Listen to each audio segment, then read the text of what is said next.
Yo, everybody. Welcome to Off Panel, a weekly interview podcast about all things comics brought to you by Sketch.com. I'm your host, David Harper, and this week's guest is the creator of the soon-to-be crowdfunded Breed Omnibus, as well as the co-creator of a wide variety of characters, including Thanos, Gamora, Drax, Nebula, Shang-Chi, Mongol, and more. It's Jim Starlin. Thanks for coming on, Jim. Basically, the only one I co-created with that was Mongol and Shang-Chi. Was it? See, that's the thing, is I want to give everybody appropriate credit, but I was like, I actually don't know which ones are co-created and which ones aren't. Yeah, Gamora, Thanos is pretty much all mine. You know, Mike came along and he says he didn't have anything to do with it. Gamora, Drax, Shang-Chi I did with Steve Englehart. Mm-hmm. And Mongol was Len Wein, right? Yeah, Mongol. I think he came up with the name, actually. Yeah. Yeah. It was one of those things where I was plotting something and Julie wouldn't let me write it. So every issue I had another script writer coming in to do the words for this story. I have a Superman story I was working on. That is the interesting thing is depending on where you Google or if you use Google powered by AI or something like that, you're going to get like completely different answers on these things. So sometimes it's good to hear straight from, you know, I'm not calling you a horse, but the horse's mouth on what the story is on these things. Because to be honest, besides Dreadstar, I thought you co-created all of them. So that's good to know. Yeah, Dreadstar I did all by myself too. You know, but you know, at this point, I could be lying to you. I could say that Len had nothing to do with Mongol. Steve Englehart's still alive, so I have to give him credit on Shang-Chi, but... That's true. That's true. You don't want him coming for you. The rest of them, I'm going to flush down the toilet. Yeah, there we go. There we go. So how's the day been for you, Jim? Interesting. Started off playing handball, did a little drawing, talked to a producer, and did several interviews. You're a handball guy. Yeah. Man, handball's intense. I was more of a racquetball guy. I just couldn't do handball. I do that too. I used to do that too, but I haven't done that in a while. And I play pickleball also. Oh, you do? Yeah. Oh, man. I'm getting older. The handball is getting harder to catch up with. And there's more women at the pickleball than there are in handball. I did handball in college and racquetball, and I realized very quickly that those sports are not for me, partially because I don't know, they're pretty intense sports, but also on top of that, for some reason, racquetball in particular, that brought the anger out in me. That like turned me into the Hulk. I don't know why. I was a rage monster when I had to play racquetball. Well, that's why I'm kind of enjoying the pickleball, because it's more of an intellectual game in some ways. You have more of a strategy. You're working with a much lighter ball, so you can't just slam things. That's good. That's good. Yeah. That's the appeal of handball and racquetball, is you really slam things, and it's an advantage. Yeah. It's supposed to be a stress reliever, not a stress creator. So I might have been doing it wrong. But speaking of stress, I actually did want to bring up, you know, we're recording this the week before your campaign for Breed starts up on Zoop. Obviously, you've released a lot of comics, and you've released a lot of comics in a lot of different ways, including, near as I can tell, at least 5 crowdfunding campaigns. Does that have like a different level of anticipation for you where you're going up and you're about to release this thing and it's going to get funded or it's not? Or does it feel much the same to like releasing any project, really? I don't do much on the mechanics of it. I mean, you know, I get the fun parts of drawing the stories and writing the stories and doing the interviews. Chris Sicoli, he's doing all the business work of it.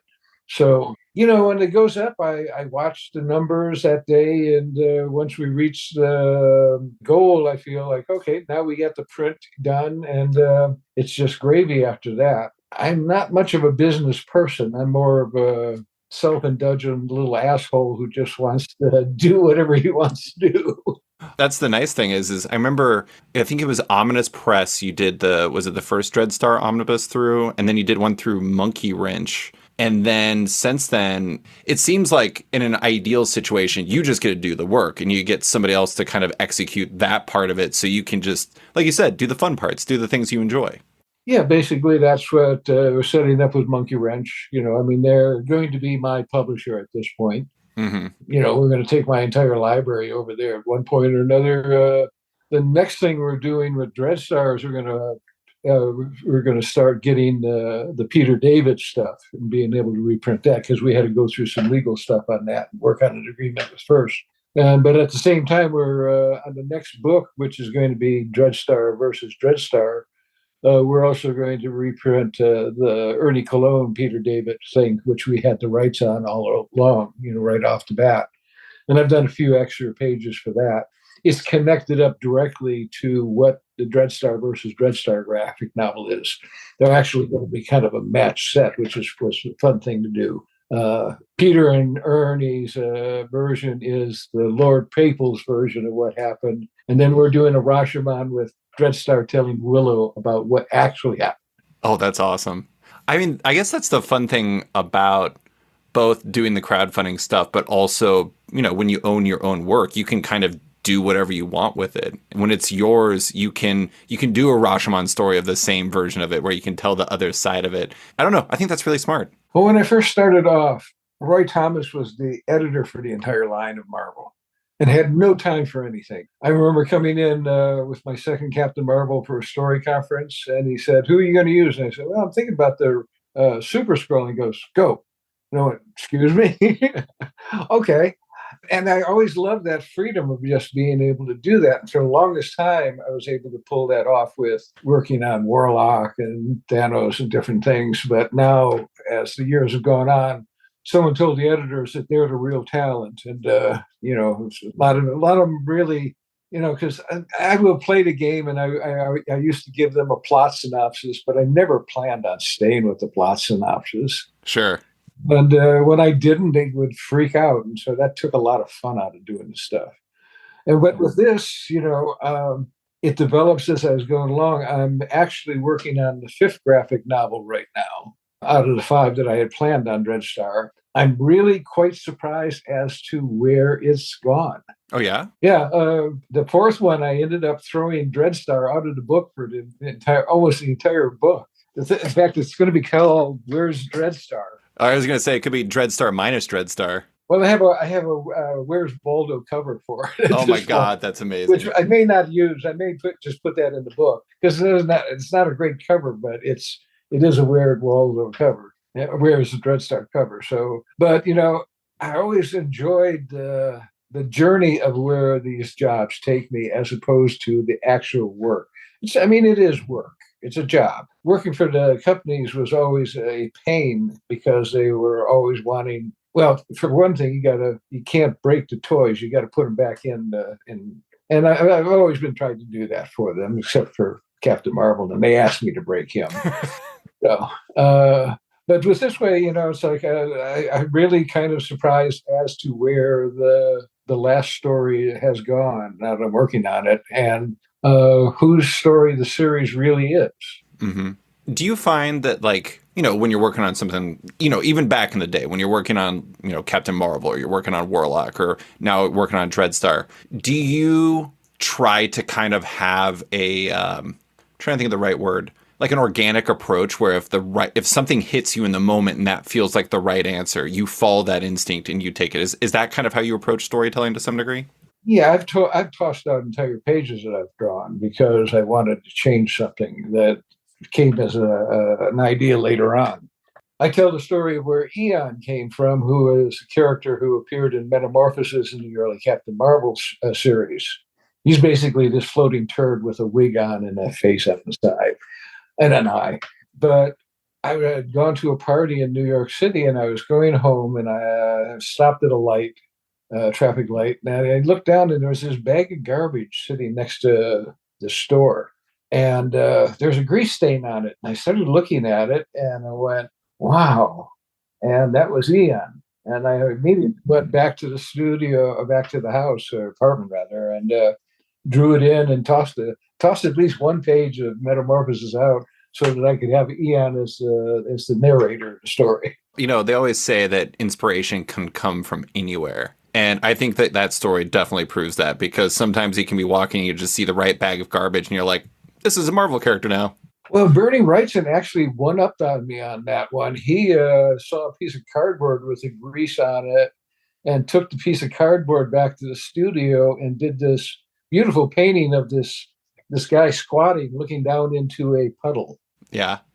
I think you've probably seen it in one of his art books, but he actually took the garbage and made it art.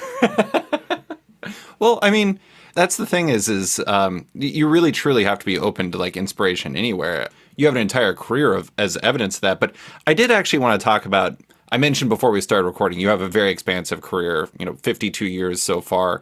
and there's no way I can touch on everything. But I did actually want to talk about, you were talking a little bit about the things that like you really like doing, the things that you enjoyed when it was like Dreadstar, and the things that really you were kind of allowed freedom on. Which of your projects or creations do you feel like, I don't know if pride's the right word, but like which ones are you the most proud of from your career? Are there any ones in specific that stand out from the rest? I think the best story I ever wrote was The Death of Captain Marvel. Mm-hmm. Best series in the long run would be Dreadstar. Best character, probably Thanos. You know, even though when the Infinity War movie came out, I went online to, they had this website where you go find out if you survived the snap or not. Yeah. I didn't. Oh. So he's not my favorite son anymore. Dreadstar is. Ungrateful little white whelp, you know. Thanos is biting the hand that feeds him. Yeah, but you know, I mean, there's certain things I really liked. The Thanos quest I really liked as a story also. Mm-hmm.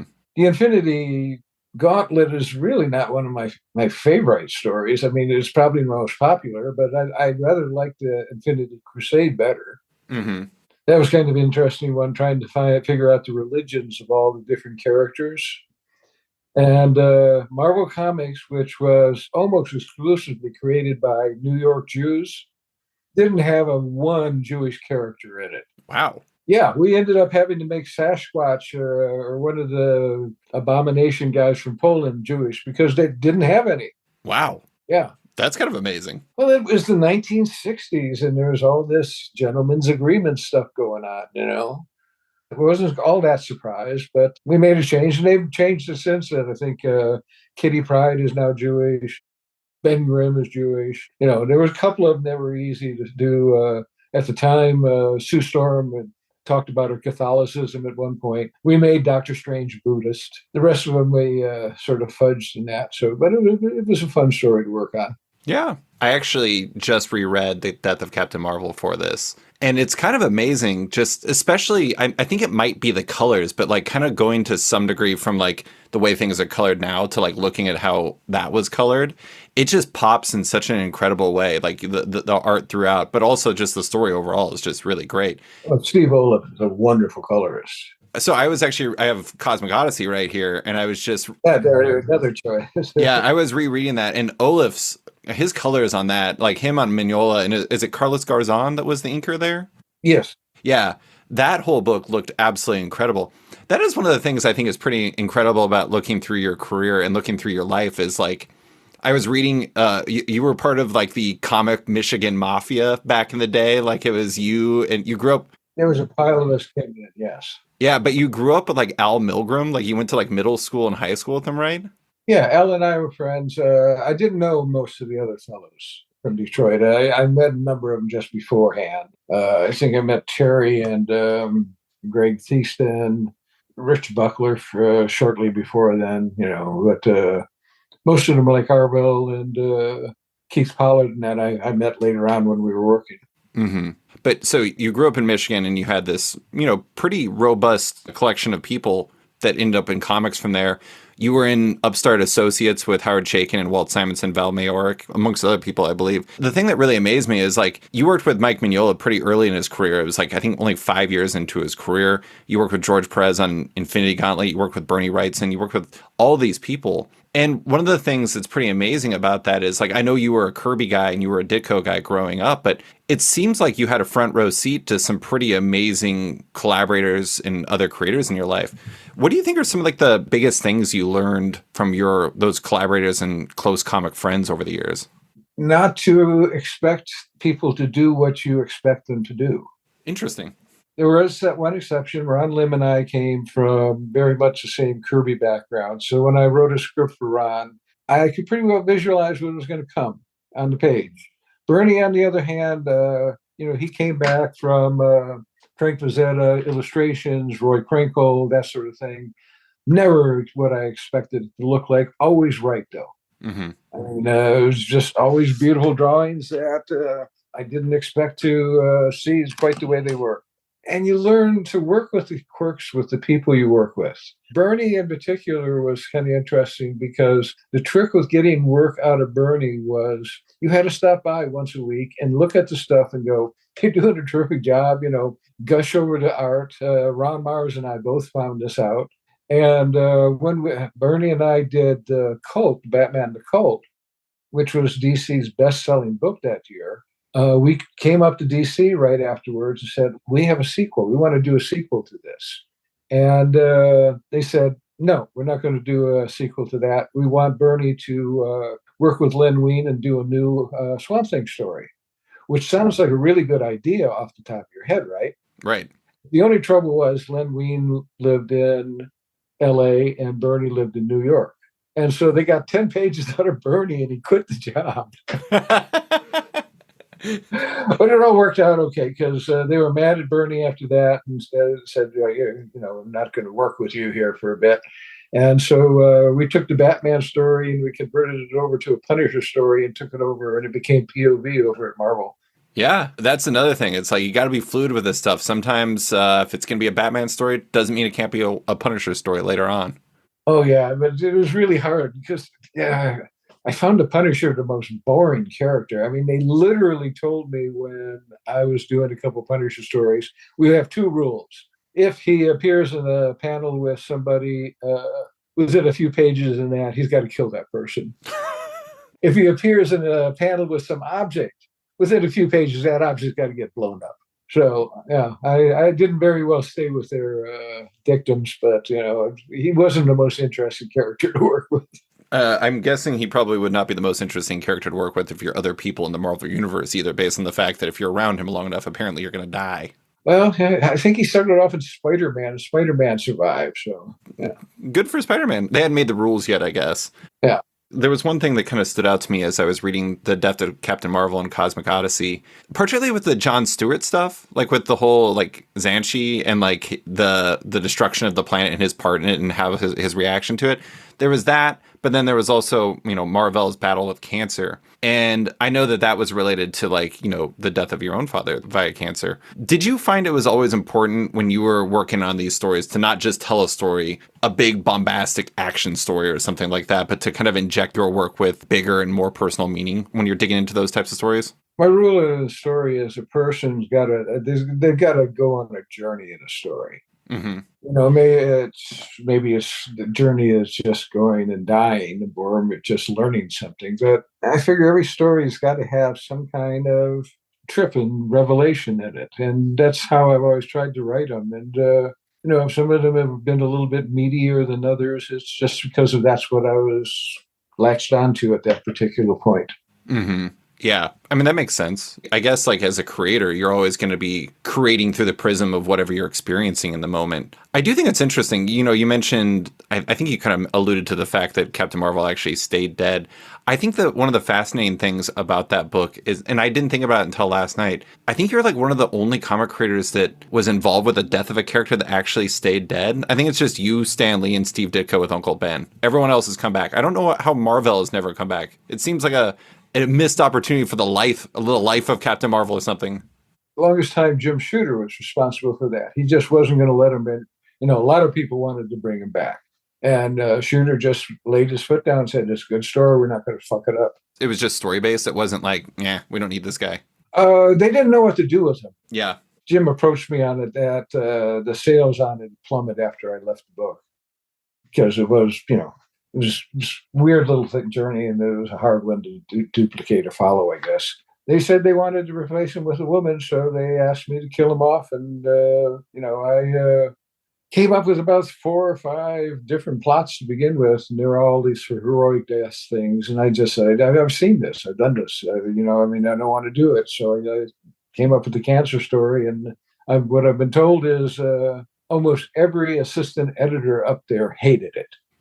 And there's only Jim Shooter who said, they all wanted it to be some heroic death kind of thing. Sure. So and only Jim Shooter came along and said, no, we're going with this. And that turned out to be a good call. On the original graphic novel, we had 9 different printings. That is the interesting thing. I mean, it kind of ties into what you were saying about the importance of being fluid and the importance of like just doing what feels right. The thing is like, you're right. If he had died a heroic death, I don't know if it would have stood out because as you said, we've seen that a million times before, but like that being kind of like him knowing what's coming and him dealing with that and him seeing all of his friends. And actually, the moment that really stands out, I don't know why it stood out so much this time, was when the scroll came and paid respect. That whole beat was just really fantastic in that story. And it's interesting because everyone disagreed with him, but I think Jim was right. That was absolutely the right call. Yeah, I mean, it just would have been another book. It just would have been, your fancy printing and all that. That's why Jim was being the head guy. He had some good calls along the way there. Mm-hmm. So, from what I understand, you agreed to do the Death of Captain Marvel, but as part of your deal, you had to also be able to publish Dreadstar at Marvel's Epic line. Is that true? It was for the graphic novel, the Dreadstar graphic novel. Because that came right afterwards, right? Yeah, the Captain Marvel's death was the first one. Then there was an X-Men, and then the one after that was Dreadstar. Yeah. They gave me Dreadstar a repeated character and more gravity or credibility than it would have had just from we had already done the Metamorphosis Odyssey and Epic Illustrated. And I had done a black and white syzygy story over at Mulaney's Eclipse Press. Dreadstar's been all over the place here. It's had more publishers than Trump's had wives. I mean, I was thinking about Breed in regards to that, because Breed started at the bravura imprint of Malibu Comics. And then Breed 3 came out through Image. And that's one of the things that I think is really interesting about your career is you've been doing this for 52 years. You have seen so many publishers come and go that, I don't know, it's kind of interesting when you look at like the grand scheme of comics. It's like creators are the constant, and I guess that's why that's the benefit of owning your own characters like Breed and Dreadstar is you can keep finding new homes for them as the previous homes go away, I guess. Yeah, and things get settled out. I mean, I'm working with Monkey Wrench, but I don't think this is a secret anymore. We're going to be being distributed in comic book shops through Dark Horse. Oh, nice. So I'm actually working for Dark Horse, probably really for the first time, because I did a few little jobs for Michael Chabon and Mike Mignola, but never really worked for. Oh yeah, I guess I did. What am I talking about? I worked on Order and Outrage, a series I did with. Senility's setting in early. All right, never mind.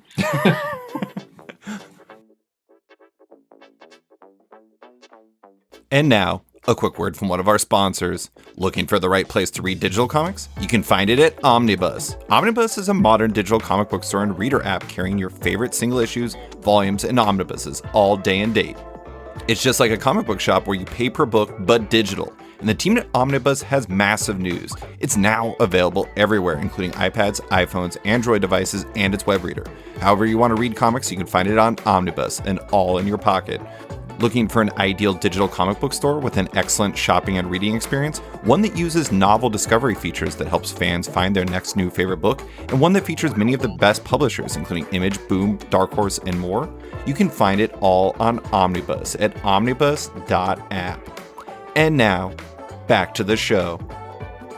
Well, I mean, that's still pretty great, though, because even if you have been published there, it's going to extend the reach. I mean, that's the nice thing about doing these new printings for Breed. So I'm just going to mention what Breed is really quick so listeners know.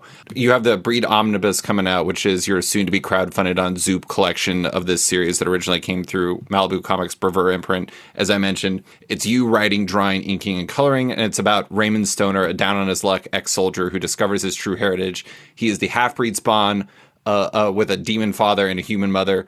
Now Raymond must defend our world from demonic hordes, all while trying not to lose his humanity. And that's the thing is like with crowdfunding, it's like people read Breed back when it came out through Malibu, and they probably read Breed when you published it through Image as well.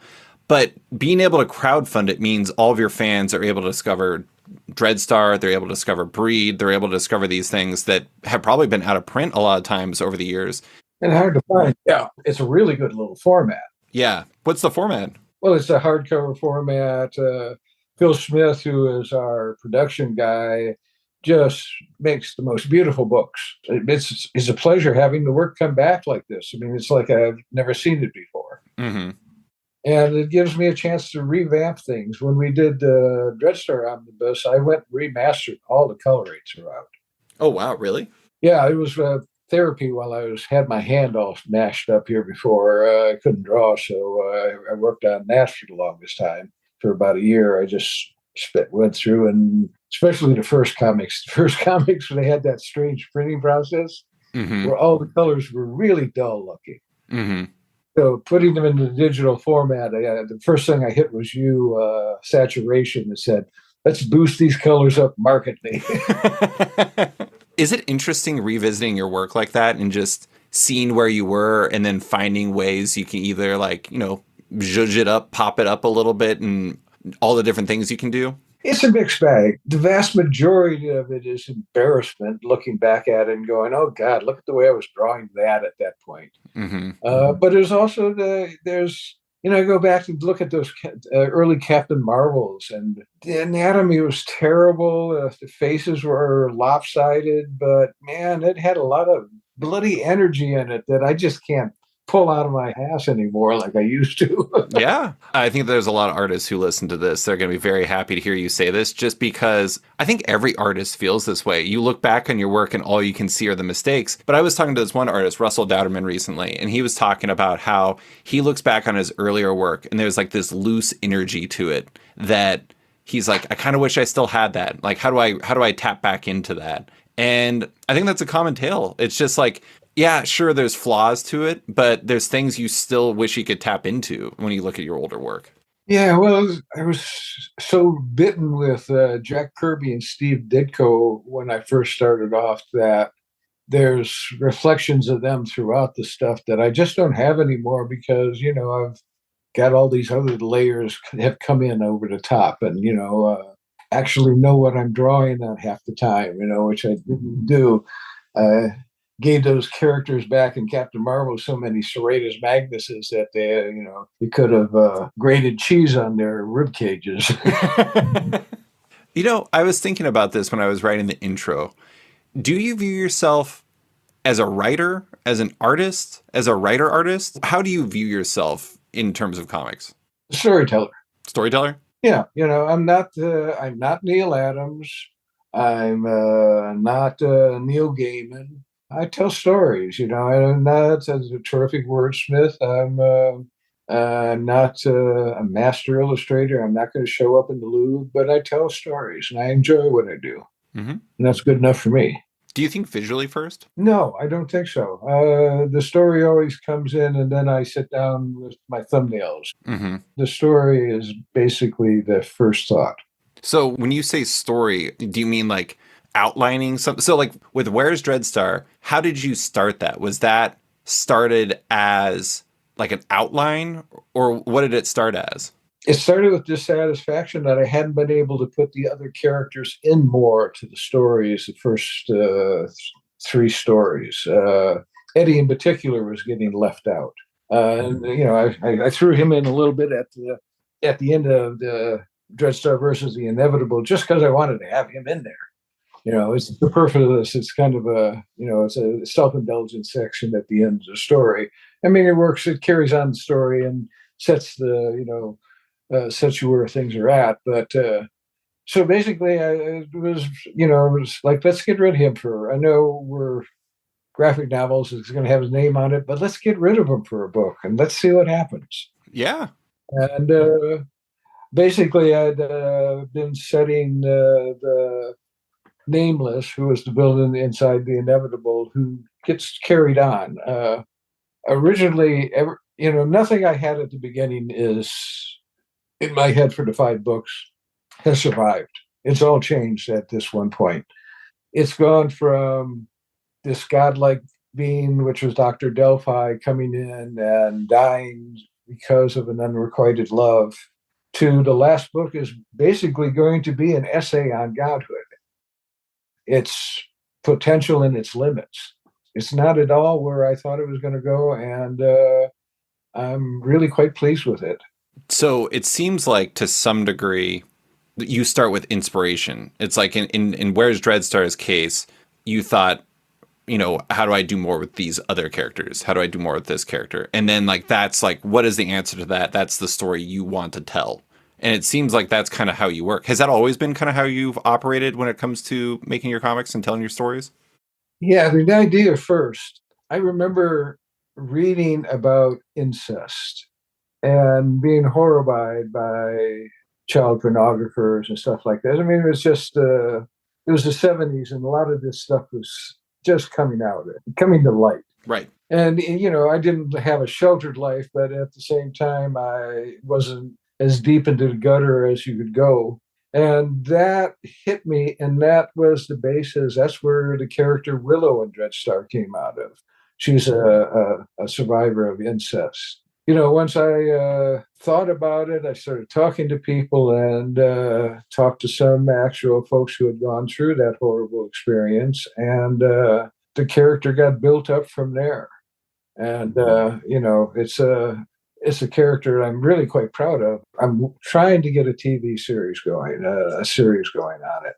And if we get going, get it up there, there's some actress who's gonna owe me an Emmy. Because, yeah, that she is the best character. She goes through so many changes as the series goes on. She goes from helpless victim to the ruler of the whole universe, basically by the end of the storyline.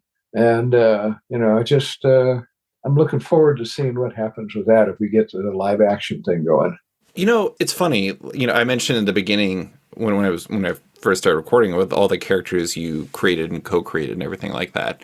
There's somebody like Thanos. Thanos, I think, first appeared in Invincible Iron Man 55, and it was. I mean, I'm not. I don't want to guess because I'd probably be wrong, but it's like I don't think you probably would have forecasted like 20 years down the line and imagining like Infinity Gauntlet coming out of that character. But when you first create a character like Thanos or like Willow, do you have an idea as to where you would want to take them? Or is it just really in the moment, this is the person for this situation and what you need to do in this book? It's more of a momentary thing, and it's inspirational at that time and space. Thanos came out of a psych class, back in junior college after I got out of the service. He was part of my portfolio that got me work. I mean, the original drawing of him sitting in the throne looking like Metron is basically one of the things that got me a job up at Marvel. Mm-hmm. And so, he was my firstborn, and he was always have a warm spot in my heart, even though he's an ingrateful little shit. Basically, he started as one thing, and he developed as he's gone along, and it's always been because the moment calls for something that growth. And sometimes not even knowing where I was going with it. The whole Mistress Death Thanos romance came because I sketched out a page for I think the second Captain Marvel, and there was a scroll, and then there was Thanos, and then there was a figure in a robe. It wasn't even sketched in. I figured I'd just throw somebody in there, and then I started drawing the robe on, and it was basically a dark head. It wasn't so you didn't never see all your face. But then it suddenly occurred to me, why don't I give it a set of breasts? Mm-hmm. And that just took it off in a whole different direction. Yeah. It's amazing. I don't know. Like when you look at the totality of this stuff, you look at all the different times that like Thanos appears throughout your career, and like just such a central through line in so many books, like Death of Captain Marvel, Infinity Gauntlet, Thanos Quest, et cetera, et cetera. There's all these different stories. And like, you can look at that and you're like, man, he had a plan. He had this crazy plan. In reality, it is just like, finding the right answers in the moment. Well, also the thing was they never realized it. They'd say, hey, we want you to do Captain Marvel. We want you to do Silver Surfer. We want you to do this book. I just come in, I do a Thanos book. Yeah. I mean, they never caught on. They just, okay. Oh, you're going to use Thanos again? Okay. Yeah. I mean, then there was the one time you actually did do a Thanos book at Marvel, which was, I mean, I guess it wasn't the one time. Maybe it was the Thanos solo series that Keith Giffen picked up from you afterwards. Yeah. Well, it was doing so well that they pulled half my characters out and I quit. I had Warlock in there, and they gave it to some other. They said, "Okay, you can't use Warlock anymore." I went, "Wait a minute, I got half a dozen stories plotted with those two." Mm-hmm. And they gave it off to some guy who I think they got 3 issues out of the 4-issue miniseries, and it tanked. So I talked to Keith about that, and it was funny because he was very. I did this oral history of the Annihilation story he ended up doing with like Cosmic and Space Marvel and everything. And one of the things that he really emphasized to me is he was like, I wasn't doing anything with these characters unless Jim was okay with it. And like, I think he both felt like he owed you that much. And also, I think that was important to him to just like know that you were fine with that because he felt like they were your characters. They were your babies, your firstborn and an array of others. nobody else had done anything with them up until that point. I was the only one who had them at that point. Yeah. Well, I remember Keith calling, and I said, it's their property. You do what you want. Yeah, it was very important for him to be respectful of that. But I completely went away from Breed. I apologize about that. But the thing that's interesting about this book is this series began 30 years ago this year. What made you want to revisit it with this collection? Because it's been a bit. I don't even know the last time that was collected. Never collected. I mean, Never collected. there's been 1, 2, and 3, and they were in separate volumes, but it's never been in one volume. Mm-hmm. And we've never had production values. We did when I was doing that Image. Mm-hmm. We were supposed to do a collected version after that, but things got so messed up on the production right in the middle of Breed 3. The Hurricane Irene hit here and devastated everything in the area. Mm-hmm. And we had no internet, no phone. I drove off to 30 miles south to get to a phone to call up because Image was saying, well, you got to approve digitally, get online and approve this thing before we can print it. Otherwise, you get fined. And I'm calling up and saying, there is no internet. How do I do anything? So you got to do this anyhow. They just had some drones at the office who just said, you got to do it. So I can't, there's nothing we can do about it. You got to do it or you get fined. So that's how that one never went anywhere. Mm-hmm. Yeah. And it didn't sell all that well because of all the mess ups like that at the time. But I do think it's interesting. There's been a number of creators and publishers revisiting old work in new collections, like whether it's like an omnibus or like a compendium or whatever. And I actually think it's really smart because, we talked about this a little bit earlier, but with like Breed or with like Dreadstar, we needed the Dreadstar omnibus. I bet you had a lot of people who had never read any of that before, and this was kind of their first chance to do so. And that's, I think, a really big deal. Yeah. And, there's a lot of reasons to do it. I mean, it's a better format. I mean, it's not those floppy comics that you used to roll up and stick in their back pockets, but they're something you can put on a shelf and look at, pull it down, lend it out. And I mean, look at your bookshelf behind you. That's much better than in the old days where you just needed huge boxes just to keep your comics in. Yeah. Well, and then also it's like you mentioned earlier, the production value on this is going to be really nice. And that's the nice thing too, is like you can do the best possible version of Breed. One where it has like upgraded colors. It's like coming in a hardcover. It's going to look beautiful. It's going to be like the best Breed can possibly be, I guess. Yeah, I think it'll be a package that I'll be very proud of. I mean, I've always been happy with the story. I mean, it's good that it'll be out in one big package at this point because the 3 different versions of it made us sort of disjointed. And this way it's become this one big epic story. Mm-hmm. Where before it was, little bits and little beats here. And probably the vast majority of readership out there has probably never read the whole thing. Yeah. Yeah. You said that you were like touching up the colors. You were kind of modernizing them, I guess might be a way to put it. Well, on the Dreadstar stuff, not so much on Breed. Stuff, not on Breed? No, the Breed stuff was, they came in just as the computer coloring was happening. Oh, okay. We actually did recolor the first issue of Breed. I had a company called Electric Prism I had with a fellow named Jeff Moran. And for a while, we were going to make our fortune coloring comics. The finances of the situation clarified that situation rapidly. But at one point, we had Malibu color the first breed, and we started doing it ourselves. So when we did the collected version of that book, I went back through and recolored it. Oh, okay. So there are two different color versions of that book.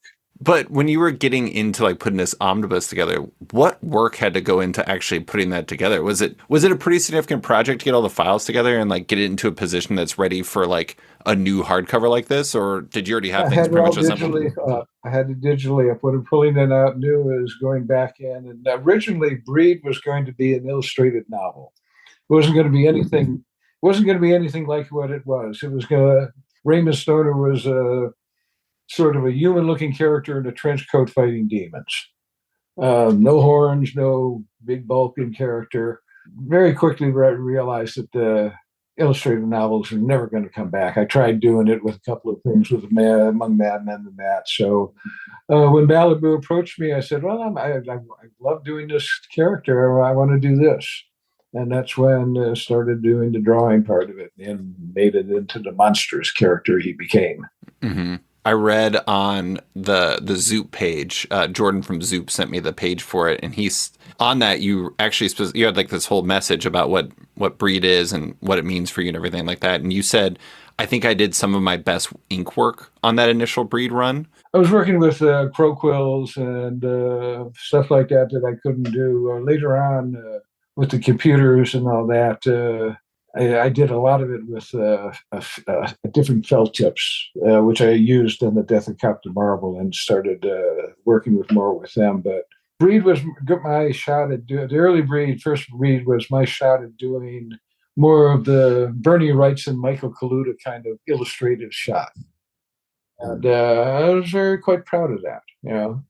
It wasn't anything I wanted to sustain, and I went in a different direction in the later ones. But looking back, I'm still quite proud of the inks on those. Why'd you go a different direction if you were so proud of it? Because it was in a different place at that point. Yeah.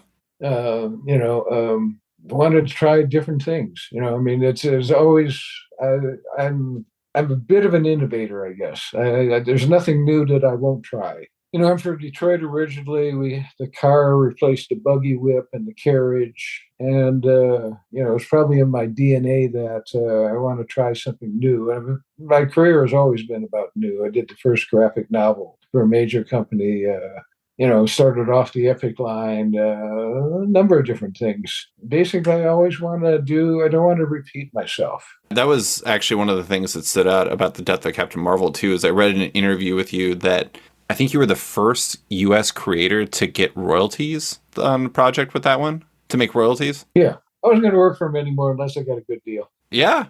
You know what? That's the beauty of being where you were probably at that point was like... Well, they changed the copyright law. Up until that point, if you signed the way you endorsed your check, you signed away your rights because it said so on the back of the check. Mm-hmm. I think it was 86 copyright law change came along and said, you can't do that anymore. You got to do work for hire. And a number of artists, Chaikin, Kluda, Smith, Wrightson, weren't going to do that. We went off and did our own things at that point. Bernie did his fantastic Frankenstein portfolio illustrated novel. Chaikin did Stars My Destination. Everybody went off to do something that wasn't Marvel, and so Marvel at that point said, well, want to get some of these people back, so let's cut a deal, and certain things we got the deal cut out. Yeah. It's all rolled back now, but And now, a quick word from one of our sponsors. The crowdfunding platform Zoop is growing. For the 20th anniversary of the Eisner-nominated Hack Slash, they have unleashed the first ever Zoop Games project, transforming the comic into a deck-building card game. If you're a fan of comics, horror, tabletop games, don't miss out. June is also headlined by the legendary Jim Starlin and the release of an omnibus for his classic series Breed, as well as Babylon 5's Claudia Christian's new release, Dark Legacies. If you ever wanted to own a piece of Zoop, now you can. They're wrapping up an equity crowdfunding campaign where your contribution earns you shares in the company, as well as other perks.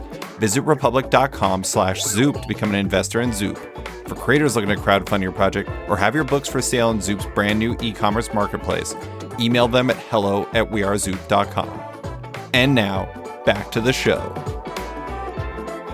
It seems to me that to some degree, whether it's about your work or it's about just kind of like how things are being handled, you're kind of always looking for like, how could I do the next thing? Whether it's like royalties or if it's the, the way you're inking or digital coloring or something like that.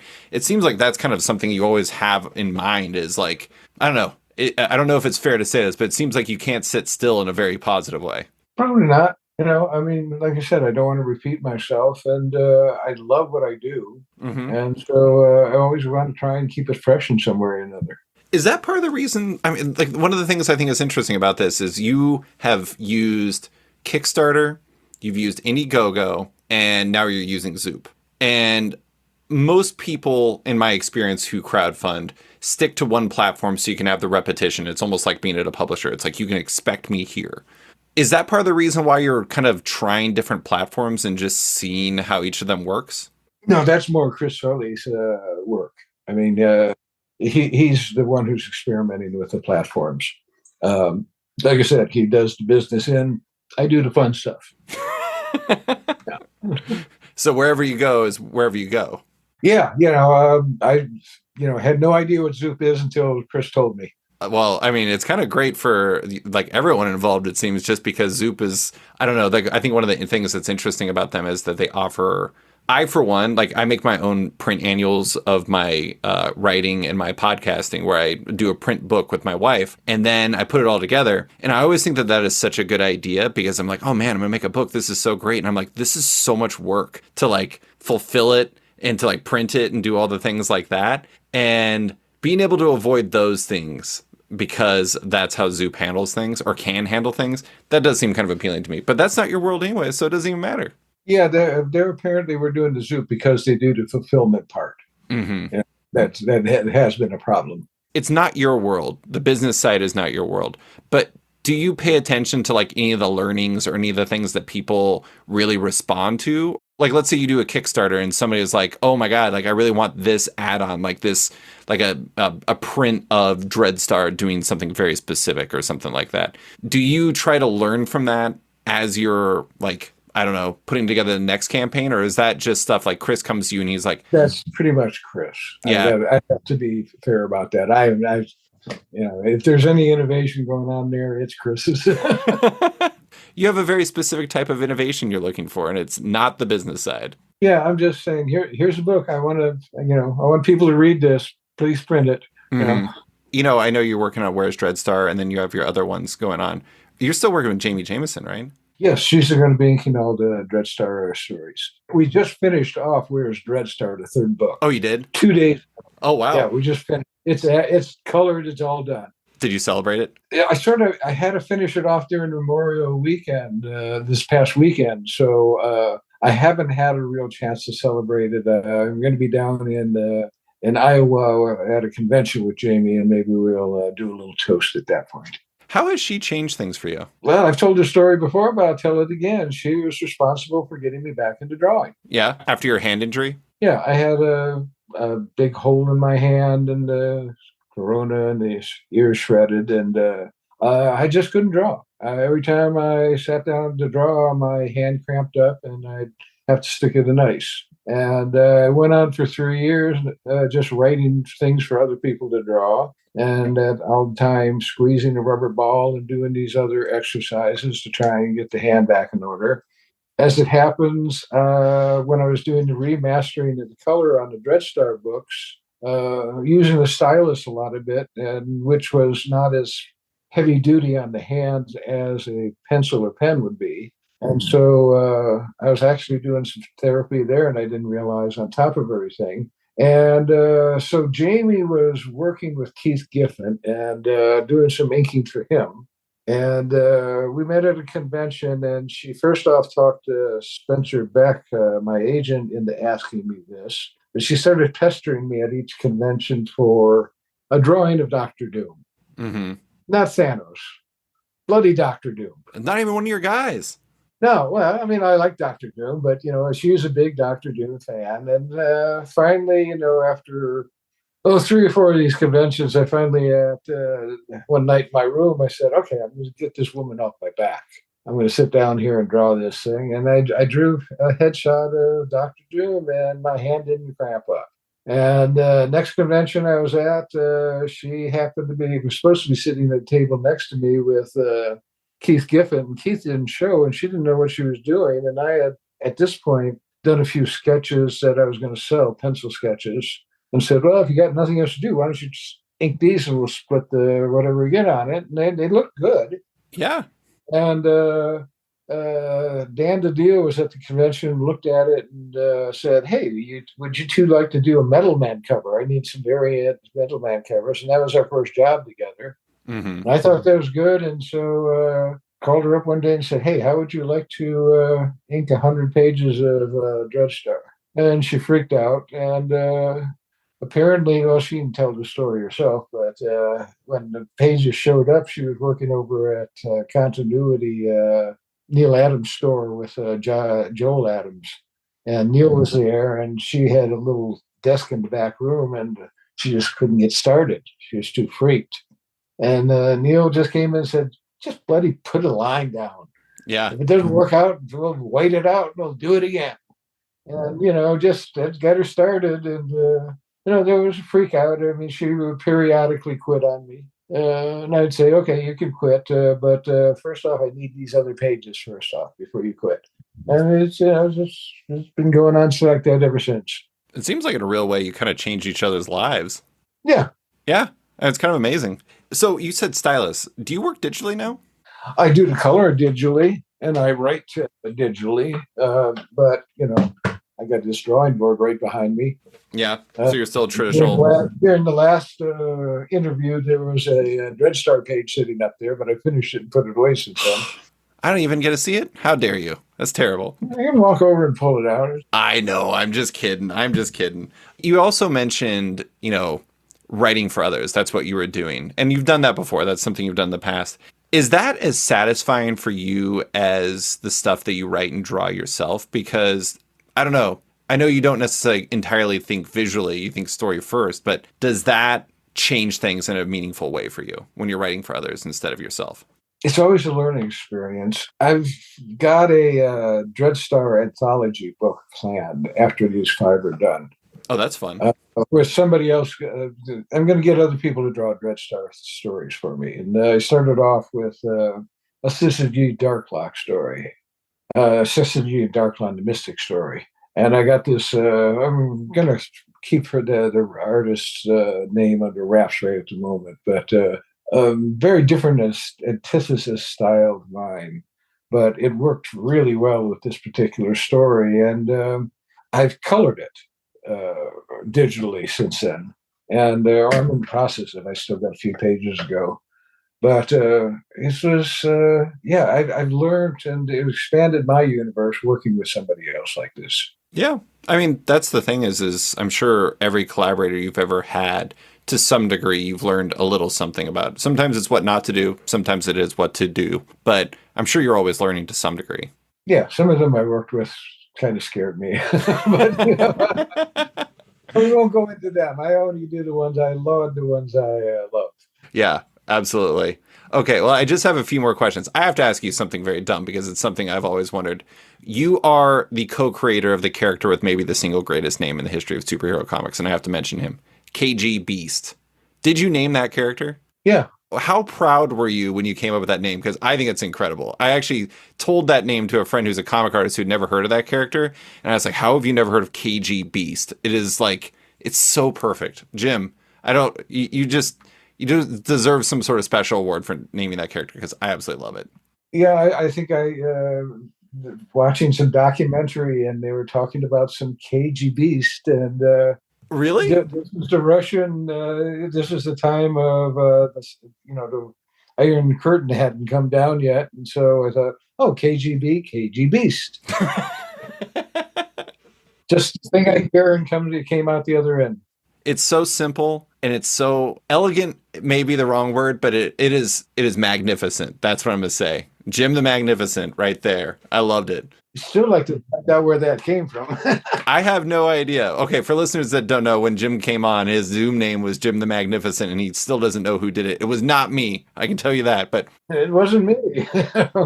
so, as we've discussed, you've been doing this for a long time. I'm curious as to, for you as a creator, for somebody who's been doing this for a long time, what are the biggest ways that you think comics as a medium and an industry have evolved beyond like the technological elements, beyond like digital stuff and everything like that? Visually, they're much more sophisticated. I mean, take a look at 1940s comic book and take a look at what you got on the really good ones today. The stories haven't as evolved as much as the artwork has, but they have evolved. That's a big change. Mm-hmm. It's still basically, the good guy, bad guy storylines for the most part. I think that's more of a cultural thing than the actual industry thing. Somebody's got to buy whatever you're going to do. So those are two big ones. I mean, the writing and the art is. I mean, I think you mentioned this on the Zoop write up, but you also talk about how God, I think it was on that. You talk about how there's just so many more colors that are available now than like back then because you had to go through a completely different process versus like digital now, where it's like a practical infinite amount of colors you could possibly use. It's not a practical. It is an infinite amount of colors you could use. I could find a way to make it finite. My wife and I talk about sometimes my rare lack of gifts when it comes to colors. I'm like, that's blue. And she's like, no, that is, name a specific type of blue. I'm like, whatever, it's blue to me. Yeah. So, but back in the old days, we had 25%, 50%, and 100% of color. Mm-hmm. Red, yellow, and blue. Mm-hmm. And no gray tones. Basically, I think it was 72. And now I find that with the digital coloring, I mean, you said not about the technology, but it has given. I remember all those monster books, early monster books from Marvel, where the colorist would just every third panel was red with a yellow background. The monsters were red with a yellow background. It was just knock it out as quickly as possible. We're now I find the coloring is almost as important as the penciling and the story. It is such a mood setter. Each factor of the process has its point. The writer is basically giving you the foundation. The penciler is setting up the framework, setting the way the story is told. The inker is bringing in the style, but the colorist is bringing in the mood. Yeah. The colorist is definitely can make a whole different story. At the end of Dreadstar versus Dreadstar, there's a sequence that when I wrote it, and right up until the last day, I wasn't satisfied with it until I colored it. And then I said, this works now. Mm-hmm. It's only because of the coloring that this works now. Yeah. Yeah. I've talked to a lot of artists, like the artists who kind of paint themselves, where it's hard for, like, if you just do pencils or if you just see their pencils, it's going to feel terribly incomplete because color is such an important part of their process. And I do think that that's one of the interesting things for people who only do, when they do everything and they get some, like, let's say, I don't know, you're used to coloring yourself and you get somebody else to color you. It's going to be so hard to match what's in your brain in some ways, I imagine. Yeah, and you get set on how things look. I remember when we did the cult, Bernie up until that point had always colored his own work. And I forget the name of the colorist, but he did a really nice job. But at the time, it just really jarred me because it wasn't Bernie's. Looking back at it now, just what it needed. But it wasn't Bernie's at the time. And I had to really bite my tongue not to say something. No. Yeah. Yeah. Yeah. It's all, I mean, that's one of the interesting things about the technology difference too, is you see a lot more people doing the different roles themselves, where it's like pencilers and inkers used to be delineated roles. And now most people, most people ink themselves at this point. And there's a lot of people who color themselves too, because it's all part of the process. And it's hard for a lot of artists to separate those steps from one another. A lot of the people are not being inked at all. Yeah. A lot of the stuff is being shot right off the pencils these days. Interesting. Yeah, a lot of the European artists in particular do that. Mm-hmm. Even though you're not handling the business side, one of the things that's interesting about, the Dreadstar stuff you're doing and then also Breed, while you're working with, a publishing partner and it's eventually going to go through Dark Horse, you are able to find and connect with your audience through crowdfunding. Do you think in some ways there are more opportunities today in comics than before for creators, or is there enough pluses and minuses where it's kind of net level from where you were in the past? I don't think you have to start off in the big two companies anymore. Yeah. That used to be mandatory. You had to get your name out there. I don't think that's necessarily the best route to take anymore. I think doing the best job and getting people's eyeballs on it is really where it's at now. Mm-hmm. And I think you can do that without having to do a stint on Batman or Spider-Man. Yeah. I mean, some of the biggest creators in comics have never even touched the big two, and the ones who have had the most success. And that, that's not to say everyone can recreate those successes in the same way that not everyone can work on Batman, but it does seem like there are different answers for people today than there used to be. Yeah, I mean, we have a whole different world. You can print up your own books just in your backyard. And I think some of them are. Well, last question I have for you is obviously like the business side is not your focus, but your focus is entirely on storytelling. That's where your heart is. That's where your emphasis is. What keeps you motivated and excited as a storyteller as like you get further into your career? I don't really have to get motivated. I just I get up in the morning. That's the first thing I want to do. I have a cup of coffee and then I'm at the drawing board. I don't know, just the story. I just want to complete the story. I know I got a finite number of years on this planet, and these 5 novels, graphic novels, are my. Over the years, I've set several in games. And this is the latest in game. So as long as I keep kicking, I don't see any reason not to do this. The body still seems to be functioning good enough to put it out. So it's not like I'm lifting bales of hay or anything. Could have retired a long time ago, but I just don't feel like it. Yeah. I mean, if you can play handball, you can probably draw comics. If I played handball right now, I'd be dead. I would be dead in like 5 minutes. It's too much.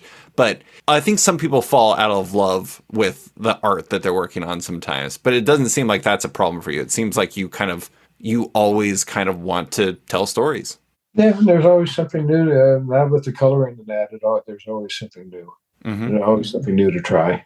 Well, I hope you keep finding new things to try. But Jim, that is all I have for you. Thank you so much for coming on to talk about Breed, Dreadstar, your career, and everything else. I really appreciate you taking the time. All right, my pleasure. Thanks for listening to this week's episode of Off Panel with writer-artist Jim Starlin. You can find his work in the soon-to-be crowdfunded Breed omnibus on Zoop. Big thanks to Deanna Chapman for stepping in to edit this episode. If it sounds better than usual, it's because of her. Love Off Panel, want to support it? Subscribe to the podcast on Apple Podcasts today and give the show a rating or review while you're at it, but 5 stars only. You can also support the show by backing it on Patreon. Find the show at patreon.com/offpanel, and when you back it on there, you get early access to each week's podcast as well as weekly content and more. Want even more? Subscribe to my subscription comic site Sketched at sketch.com for long-form articles, interviews, and the rest of the site's content. You can find Off Panel and Sketched on social media by following on Twitter and Instagram at @sketchcomic or following me at @slicefriedgold.